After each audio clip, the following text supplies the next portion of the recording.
Pertama-tama marilah kita panjatkan puji syukur kita kepada Allah Subhanahu wa taala. Dengan kudrat dan iradatnya kita dapat berkumpul dan mampu melaksanakan sekaligus mengerjakan tugas teori perilaku organisasi, membuat mini riset artikel tentang analisis manajemen resolusi konflik FPI dan pemerintah.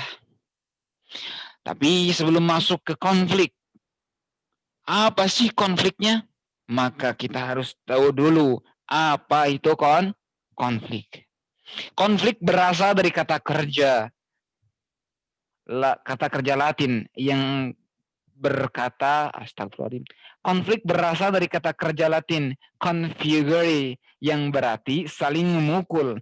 Secara sosiologis, konflik diartikan sebagai suatu proses sosial antara dua orang atau lebih, bisa juga kelompok, di mana salah satu pihak berusaha menyingkirkan pihak lain dengan menghancurkannya atau membuatnya tidak berdaya.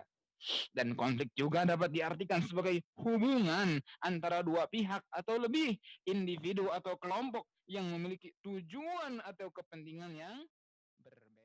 Ketika kita tahu yang sedang berkonfliknya itu adalah FPI dan pemerintah, kita juga harus tahu dulu apa sih FPI itu?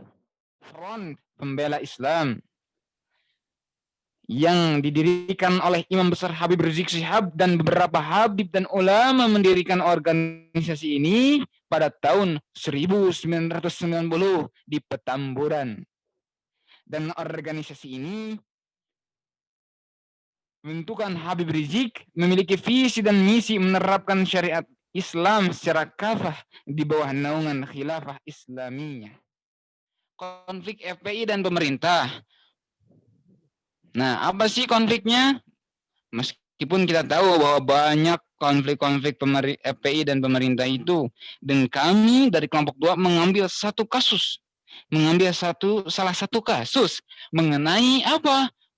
Mengenai pelanggaran protokol kesehatan dan kerumunan di Megamendung yang mengakibatkan yang dampaknya yaitu mendapatkan hukuman yang dinyatakan nama Habib Rizik Syihab dan 5 orang itu melanggar Undang-Undang Nomor 6 Tahun 2018 tentang kekarantinaan kesehatan dan pasal 160 serta pasal 216 KUHP, pasal 160 KUHP tentang melakukan penghasutan dan kekerasan serta pasal 216 KUHP tentang tidak menuruti perintah dan menghalangi petugas. Walaupun dari sisi ini kita melihat bahwa kenapa toh baru kali ini yang disangkut pautkan dengan hukuman atas terjadinya kerumunan. Walaupun kita semua juga tahu pastilah sebelum-sebelumnya juga banyak gitu loh. Tapi kenapa baru kali ini yang langsung dikaitkan dengan hukuman? Tapi wallahu alam, bukan berarti saya pro ini pro itu, tapi kita sebagai mahasiswa memandang dari yang kita ketahui, wallahu alam selebihnya. Resolusi konflik. Dari resolusi konfliknya, kami bagaimana penyelesaian konflik dapat dilakukan dalam beberapa pendekatan. Yang pertama, negosiasi. Apa sih negosiasi itu? Negosiasi adalah proses tawar-menawar dengan jalan berunding guna mendapatkan atau mencapai kesepakatan bersama antara satu pihak dengan pihak yang lain. Negosiasi juga diartikan suatu cara penyelesaian sengketa secara damai melalui perundingan antara pihak yang berperkara. Dalam hal ini, negosiasi merupakan komunikasi dua arah yang dirancang untuk mencapai kesepakatan pada saat kedua belah pihak memiliki berbagai kepentingan yang sama maupun yang berbeda. Dalam bahasa Islamnya dapat dikatakan juga sebagai tabayyun. Dan yang keduanya adalah konsiliasi. Apa itu konsiliasi? Konsiliasi yaitu pengendalian konflik dengan cara konsiliasi terwujud melalui lembaga-lembaga tertentu yang memungkinkan tumbuhnya pola diskusi dan pengambilan keputusan di antara pihak-pihak yang berkonflik. Lembaga yang dimaksud diharapkan berfungsi secara efektif yang sedikitnya memenuhi 4 hal. Yang pertama, harus mampu mengambil keputusan secara otonom tanpa campur tangan dari badan-badan lain. Yang kedua, lembaga harus bersifat monopolistis dalam arti hanya lembaga itulah yang berfungsi demikian. Dan yang ketiga, lembaga harus mampu mengikat kepentingan bagi pihak-pihak yang berkonflik. Dan yang keempat, lembaga tersebut harus bersifat demokratis. Dari hasil manajemen konflik antara FPI dan pemerintah di masa COVID-19 ini yang telah booming sekali, sehingga ditangkapnya sang proklamator atau sang pemimpin atau sang pendiri gitu, yaitu konflik yang terjadi antara pemerintah dan FPI. Konflik yang terjadi antara FPI dan pemerintah ini sangat booming sekali sampai negara lain pun tahu bahwasanya Indonesia mengalami masa krisis akhlak atau mental. Yang kedua, hukum yang dapat bisa dibeli, dijual, bahkan digadaikan, tak ada yang namanya keadilan. Hampun, hanya tinggal nama yang terterang untuk kata kesejahteraan bagi masyarakat yang kaya semakin kaya dan yang miskin semakin miskin. Itulah sebuah gambaran kapitalis negara kita pun sudah merasakannya. Dan poin ketiga, sejak ditangkapnya Habib Bana Rizik Syihab, sampai sekarang banyak sekali kaum pemuda dan pemudi muda dan tua berdatangan ke Kapolsek terdekat untuk menyatakan aspirasinya akan dibebaskannya Habib Bana, tapi gagal dan gagal lagi. Mereka semua dipukul mundur oleh aparatur pemerintah sampai tak ada hasil yang dapat didapat. Kita bisa tahu bahwa negara kita hukumnya tajam ke bawah dan tumpul ke atas. Dan dari sini juga kami mempunyai pikiran bagaimana supaya aspirasi kita didengar, aspirasi kita dapat sampai ke pemerintahan. Maka jadilah kita juga sebagai orang-orang yang terdapat dalam pemerintahan.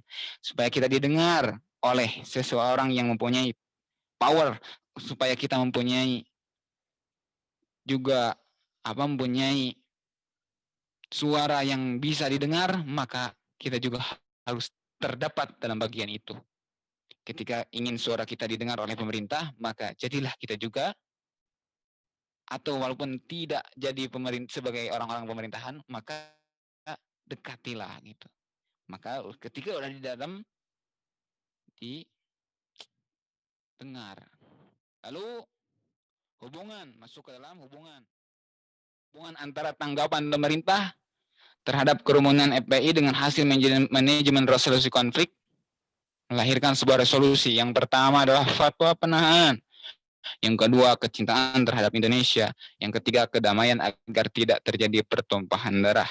Artinya, apabila kita melihat dari sisi itu, supaya tidak ramai lagi, ambil saja pemimpinnya. Supaya tidak ramai lagi, tangkap saja yang mempunyai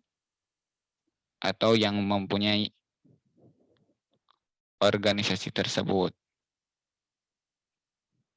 Kita beranggapan melihat tersebut.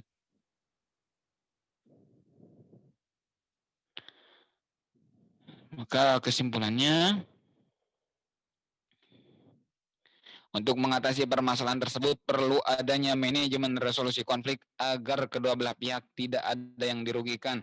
Penahanan imam besar FPI yang dilakukan oleh pemerintah dianggap sebagai salah satu cara yang terbaik untuk resolusi konflik antara pemerintah dan FPI-nya. Untuk mengatasi permasalahan tersebut perlu adanya manajemen resolusi konflik agar kedua belah pihak tidak ada yang dirugikan. Penahanan imam besar FPI yang dilakukan oleh pemerintah dianggap sebagai salah satu cara yang terbaik untuk resolusi konflik antara pemerintah dan FPI. Dan kita melihat dari sisi dan berusaha untuk melihat dengan cara bijaksana, walaupun kita banyak merasa ada yang tidak enak atau merasa sakit terhadap keadilan di negara Indonesia ini, kami kelompok 2 ingin mengatakan bahwa untuk selalu takutlah kepada Allah jika mahkamah dunia sudah merasa tidak adanya keadilan yang dipimpin oleh penguasa yang zalim. Maka pertanggungjawabkanlah segala sesuatu itu. dan tunggulah di mahkamah Allah di akhirat. Dan semua kita selalu senantiasa adalah dalam ridho, rahmat, dan lindungan dari Allah.